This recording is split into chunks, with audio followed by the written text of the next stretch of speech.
Assalamualaikum semua. Selamat berhujung minggu. Untuk adik-adik yang bermain bola sepak, satu benda saya nak bagi tahu. Sebelum orang lain tepuk tangan untuk korang kat tepi padang tu, ada dua orang yang paling awal dalam hidup kamu yang bertepuk tangan untuk kamu, which is your parents, ibu dan ayah. Sebelum you all pandai ikat tali kasut, mereka lah orang yang tak awal yang ajar kamu ikat tali kasut. Yang sentiasa bangun awal, hantar you all training hari weekend, duduk kat tepi padang, tunggu kamu walaupun dalam keadaan hujan dan panas. Kadang-kadang kamu rasa penat, kadang-kadang kamu rasa marah, kadang-kadang kamu rasa ibu ayah kamu tak faham kamu. Tapi cuba tanya satu soalan dalam diri kamu.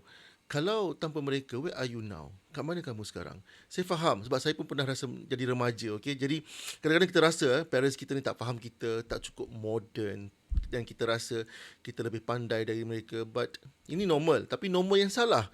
No matter what, terror macam mana pun main bola, mainlah dengan kelab besar, kelab power-power sekalipun, kita tetap manusia yang kedil dan kena sentiasa menghormati mereka selagi mereka hidup. Contoh, tengok Cristiano Ronaldo, pemain terbaik dunia, kaya, famous, disanjung the whole world. Tapi bila bercakap tentang ayah dan ibunya, especially ibu dia, suara dia akan berubah, nada dia akan rendah. Dia menunjukkan rasa hormat yang tinggi kepada mak dia.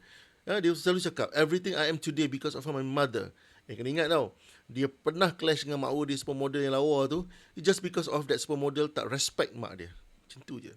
Lionel Messi pun sama. Bila bercerita tentang keluarga, dia akan sentiasa ingat siapa yang berada di belakang dia. Masa dia kecil, masa dia sakit, dia hampir berputus asa main bola. Mak dia, ayah dia. So mereka ni berdua berhebat di padang sebab mereka juga anak yang hebat. So adik-adik, gol boleh buat orang bersorak, piala boleh buat orang kagum, tapi akhlak akan buat orang hormat dekat kita. So hormatilah ibu dan ayah kamu.